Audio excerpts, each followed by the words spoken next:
You're listening to Agenda on the Wireless from Age UK. I'm Martin Lewis. Cycling without age was an idea which originated in Denmark in 2012, and since 2015 the project has spread to more than 33 countries. The idea was to help older people get out on bicycles, but by offering them passenger rides on a trishaw. Time and Talents is an organisation in South London who've signed up to the scheme, and Julie Banks has been along to find out more. My name's Alex Evans and I'm Director of Time and Talents. We're a settlement based in Rotherhithe in South East London. We've been here for 130 years and our goal is to bring people together for fun and friendship and mutual support. And it's a truly intergenerational sort of community hub, isn't it, here? Absolutely. So the most important thing for us is bringing people into places together. And what we find is that if we put people who wouldn't normally meet each other in the same place, all sorts of magic happens and people just build relationships spontaneously. That's one of the things that's exciting about this project. And can you tell me a little bit about the foundation of Time and Talents, how it came about? So we were set up by what are referred to as Women of Education and Leisure in 1868, I think, and really there was a social movement at the time of people who were doing fairly well, particularly women who had lots of skills. They'd been to university for the first time. They felt that they wanted to give something back to the community, and of course at that time they weren't working, and so they thought, well, how can we actually do great things for people and make something of the good things that have happened to us? And so they decided that they wanted to work in some of the worst parts of London and across the world. In fact, there are settlements also in, for example, Chicago. And they said, how can we help these poor communities? How can we bring them learning? How can we give them opportunities that they wouldn't otherwise have? So what we still have is this sense that people who are doing quite well can help people who aren't doing so well. But what we have now, I think, is a much stronger sense of mutuality, in that actually everybody has something to give, even if it's just friendship. That's one of the most important things of all. So can you tell us about the range of activities that take place here? We have a huge range of things happening. We have a lot of things for older people, particularly for older people who are isolated. So we have things like a stroke club, a Happy Mondays group, which is a general older people's group, particularly for those who are very frail and isolated and elderly. We had things at the Happy Mondays group, like, for example, we had a visit from a mobile zoo where people got to meet meerkats and a skunk. Which could have been smelly, but it was okay, and stroked a python and so on. With our older people's groups, what we like is for people to have the opportunity to keep trying new things, because we think that keeps you young and keeps you healthy and active and just happy. And then we also have things for a range of ages. So, for example, we have things for children and families. We have activities which are intergenerational, for example, Crafty Beasts, which is a regular group which brings together older people who maybe want to get out a bit more with children and their families who want to learn craft skills, come together and do those kind of things. And we have things like ukulele classes and so on. Frankly, I'm surprised at the things we do when I work here, so every day there's something different. And we're in quite an interesting part of London as well, and the building you're in has got a fascinating history. Just can you tell us briefly about that? I can. I mean, it must be said that one of the things I first was told when I arrived here was that Time and Talents is the place that works with older people in a mortuary, which was, I wasn't entirely sure that was the reputation we wanted to have, but it is an absolutely beautiful space. It means it's very accessible, so we can get people in wheelchairs through very easily, that kind of thing. But it's also a gorgeous place to be, with mature gardens. We've got people in the room next door eating beautiful vegetables and salads that they've grown in the garden themselves. And it's something of a sort of oasis of calm. If you go into the building and you go sort of around the building, you wouldn't know that you were in central urban London. So we're very lucky to have this beautiful building. And as a mortuary, it has all sorts of interesting and sort of dark stories associated with it, but you would never know that. It's just a lovely, happy place to be. Yeah, I must admit, it feels like a very calm, peaceful place. Lots of beautiful light and a really lovely setting. And so is it a sort of drop-in centre? Can people just come along during the hours that you're open? Sure. So we have a lot of groups which are for targeted groups of people. So, for example, our stroke club is for people who are actually very lacking mobility. Maybe they've had strokes and they come along with their carers and so on. So people will come to that because they've been referred to us by an agency of some sort. But we do have open access things. For example, we have mindfulness classes, which anyone can come to. We have, as I say, a ukulele group or life drawing classes, which people can come to. What we like to do is a mixture of things where we know that people have a particular need. You know, maybe you're needing a bit more support. And with that, what we do is we find people who need our help and we invite them and bring them along. But then we also want to make sure we've got doors which are always open so that people can just come along and happen upon things and find fun things to do with each other. Great. Now, obviously, I'm here this afternoon to talk specifically about the Cycling Without Age project that you've got running here. I know you're going to show me the bikes in just a minute, so I'll maybe hold off on asking you too many questions until we head out and about. But if anyone wants to get in touch with Time and Talents or find out more about the work that you do, how can they do that? They can go to our website. If you want to volunteer, you can go and apply to be a volunteer on our website. But we're also very open. What we tend to find with Time and Talents is that people literally do just turn up on our doorstep and say, I want to do something, or I want to try something, or let's have a go. And 99% of the time we say, yeah, go on then, let's try it. So if anyone wants to get in touch, go to our website and there's all sorts of contact details there. Fantastic. Well, we'll head out and have a look at the bikes. Great, let's do it. Here we are in front of the bikes. So just explain to me a little bit about how you came to be involved in Cycling Without Age. So we were actually approached by a really fantastic local trust called United St Saviour's Charity. We'd worked with them on a lot of things in the past and they thought we were the kind of organisation. As I say, people turn up on our doorstep and say, do you want to try something? And we say yes. And so they told us about this great project that they'd seen in Denmark and told us about these bikes. And we said, well, we don't know anything about cycling. And they said, yes, but you know about community. And you can learn about cycling. So we said, okay then. So they paid for the bikes, which was incredibly generous of them. We got the men from our older men's shed, which we run over the road, to build as a, a shelter for them. And we started going out to sheltered housing and care homes and taking people out for rides in the local parks. We're lucky to have quite a bit of green space nearby and fairly quiet roads. And we found that by getting local cyclists, London cyclists really know their cycling and they're quite passionate about it. So we could sort of use their enthusiasm to get the project off the ground. And then what it meant was that older people who are in the area, who often feel very much in the minority now because we've got quite a sort of fast changing area which is becoming much younger, had opportunities to meet people who otherwise they'd never have met. And then they get to share stories, they get to feel like they've got something in common, and they build friendships. Great.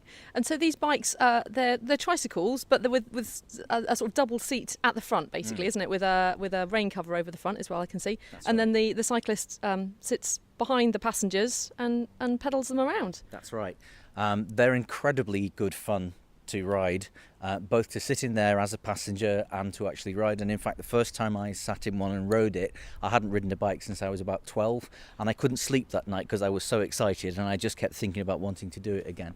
I think the other thing is that when you're sitting in the bike, either you're riding it or you're in the seat being a passenger, suddenly everybody can see you and everybody is well disposed to you. Everybody is kind. Traffic gets out of your way and treats you really well because they think it's a wonderful thing to see in action. And the other thing it gives older people visibility, because otherwise you can end up sort of being a bit forgotten and a bit left behind, especially if you're in sheltered accommodation or somewhere like that. But it means that suddenly you're the centre of attention, everyone can see you, and actually you feel kind of important. And I think that's great. I was enjoying giving the royal wave, and everyone who gets in there and gives royal waves to people thinks they're the first person who's done that. So lovely. Okay, well, I'm looking forward to hopefully having a ride in one of these this afternoon. So hope it stays dry. Yes, looks like it's going to. I'm Mark. I work here at Time and Talents in Rotherhithe, and I help coordinate the Cycling Without Age project, which involves working with our group of lovely volunteers who come in and take the bikes out to various sheltered homes and nursing homes in the area to offer bike rides to older people. What was your reaction when you first heard about the project? I was completely blown away, to be honest. I'd started working here in January and it wasn't my original job here, and I saw the bikes that we have out the back, because we've got these 3 really lovely Christiania bikes. And then as I was working here, I was working only 1 day a week, and then I started coming in more, and I started seeing these cycling volunteers coming in and picking up the bikes and taking them out. And when I found out what the project was, I was completely blown away. I thought it was super cool. I'm like a cyclist myself, and I cycle every day in London, so it was really great to see. Have you had chance to trial the bikes as well and take them out for a spin, as it were? Yeah, I make a point of going out on the bikes as often as I can, to be honest. Whether it's lately we've been building a lot of new connections with a lot of new sheltered homes in the area, and that involves a lot of kind of taking the bikes out as a demonstration and showing people. So I try and do that as often as I can, and sometimes I'll go out with the volunteers as well. And how many people do you think you've been able to reach in the community, roughly, with the project? So there's been a lot of kind of one-off rides and things like that. I think at the moment we've got about 8 or 9 kind of regular residences that we go and visit, of which have about between maybe 4 and 8 people in the different places who are kind of our regular beneficiaries who come on the rides with us. It's probably about 35 people at the moment. And how are you able to identify people that might benefit from cycling without age? A lot of the wardens at the sheltered homes have been really helpful, and they've introduced us to a lot of people who they think might benefit from the service. And so a lot of it's involved kind of door knocking in some of the homes and meeting people directly and speaking to them about the project and about the bikes. Also, we have our team that works on a lot of older people's projects here at Time and Talents, Cindy and Ollie, and they've been able to give me the names of some people that they know who live locally who they think will benefit from the service. And what kind of reaction have you had from people so far? Everyone smiles when they see the bikes go by. Everyone smiles, everyone waves. It's great. I've heard stories of people who have been on the bikes and kind of reached parts of the local area where they've been living for like many years, but haven't accessed for so many years for like mobility reasons and things like that. So yeah, there's often a really great response. Fantastic. Well, I'm looking forward to getting out and about and seeing how it all works. Yeah, join us. So I'm now buckled in, and my companion for the journey is Jean. Hi, Jean. Hello. And this is the first time you've been out on this? Yes. Right. So when were you last out on a bike? Oh, years ago. I used to be a great cyclist in the old days. I'm not very keen on cyclists now because they've run me over twice. Oh gosh, really? In the park, and of course, being old-fashioned, we always had the bell. My dad never let us out without ring your bell. Let them know you're coming behind you and all the rest of it. Yeah. How long have you lived in this area, Jean? I've been here just a year past the 14th of March in this block. Okay. And did you grow up in South London? No, I'm Scottish. I was brought up in a farm in North Scotland, North East Scotland. So, what brought you down to London? I came down here when I was 17, so I'm more of a Londoner than about 67 years I've been down here. And do you normally get out and about in the week at all? I don't go out as much now as I used to. I can't get used to this communal living sort of thing. I don't know. I mean, I've been here over a year, and I don't know. I still feel a bit of a stranger, if you know what I mean. I do keep myself to myself. I'm not very. And since I lost my sight, most of my sight I've lost. I miss doing, the usual things I used to do, knitting, crosswords, reading, But I'm getting on with the audio books now, which I quite enjoy. Oh, yeah. My daughter takes me, most of the time, she takes me or some of the grandchildren down to the library, which is great. And what made you want to come out on one of the bikes? I had no idea. I just thought, well, they came round. I forget his name now. Came round last week or a fortnight ago. And I said, oh, well, I might be interested. And, of course, Naz came up this morning. She said, I know, sure, notice. Well, I said, I've taken my medication and I was only preparing lunch. I was just going to sit down and listen to a book or so. I thought, well, sun's shining. Why not? What do you think of it so far? Great.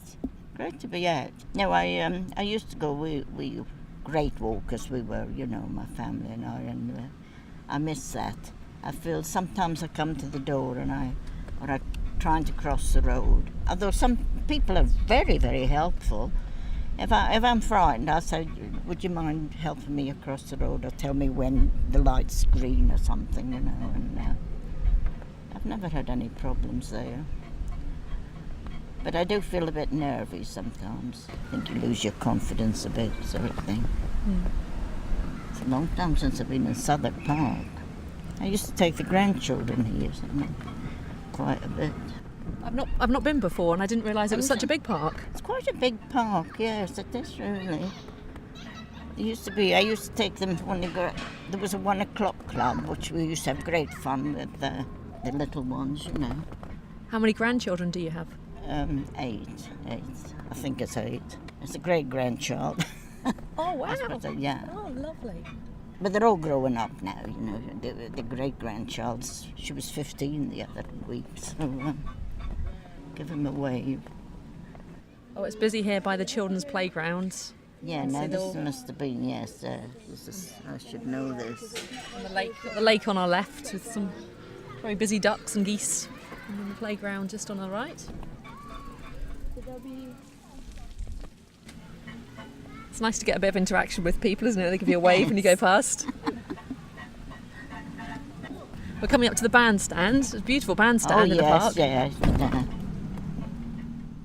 Trees are lovely, aren't they? It's beautiful, isn't it? Beautiful day. It's not been bad this week. It was nice yesterday too. My daughter came down. She won't believe this when I tell her I've been out in the park. What will you say to her? She'll say, you on? She'll say, who talked you into that? Because she knows I keep myself to myself quite a bit, you know. Do you think you'll come out again? Oh, yes, I would come out again. Yeah. I don't know who would have thought this up, but it's great. Well, Jean, thank you very much. Oh, I'm going to change bikes now. it's a pleasure. Are you? Aunt? Get about a she's bit. leaving me. So the pedal power that was just been behind us going around the park there is Eleanor. Eleanor, you volunteer for the project Time and Talents. How did you get involved? Well, I live really nearby, and cycling is just what keeps me sane, and it's what I do as much as possible, and I love it. And when I also really care a lot about projects that are working with the elderly, which I actually don't have any involvement with usually because I'm pretty busy, but this was a project right on my doorstep, and I already cycle a tricycle myself because I have a 4-year-old toddler, which a friend of mine in France introduced me to when she had her 3rd baby. She hadn't been a cyclist before, but this amazing tricycle converted her completely. And it was just at the time when I was about 6 months pregnant and rather reluctantly coming to terms with the idea that I had to look for a pushchair and wondering how on earth I was going to cope without my bicycle. And so I never looked for the pushchair. I came back to England and I looked for the tricycle. So I am familiar with riding around on a tricycle with a little girl. How easy actually are these bikes to ride? Well, it's the first time I'm riding an electrically powered bicycle, which now with a couple of passengers I realise actually is a good idea. So that just took a little bit of adjustment, but it's not so difficult. I can ride a bike and I drive, and so this is just another couple of little sort of skills, things that you have to do, but it's really not complicated. Most people can manage, I think. And what kind of reaction do you get from people when you take them out for a ride? Well, I think people are quite sort of nervous to begin with, but then usually just really, really happy afterwards. So yeah, it's a good thing. And how long have you been involved with the project? Well, the project itself is very young here, so I not very long. But I was one of the first people to get involved, and it's still in the early stages. So I think today was the first time that we were stopping off at this home in particular, and I think it's good for the word to get out, because I can understand that people might be reticent, and it's slightly tricky to actually just manoeuvre onto the bike to get there in the first place. And so I can understand people being a little bit nervous and hesitant, but I really think it's worth it. You get some great reactions as you're driving around It's or really cycling nice. around. Yeah, it's really nice to see people waving, and I love, because I was I was one of the first people to have, in Paris. I was living in Paris, and I was cycling a Brompton, which is a folding bicycle, and I really loved it. There, it was a complete rarity.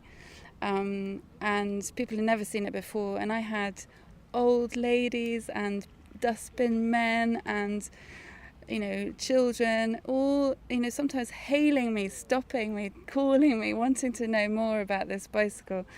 And I think that we've got a little bit of that novelty factor again with these tricycles. So it's nice to make friends that way. Great. Well, hopefully there'll be a common sight in all the parks across the country before too long. Eleanor, thanks very much. Thank you.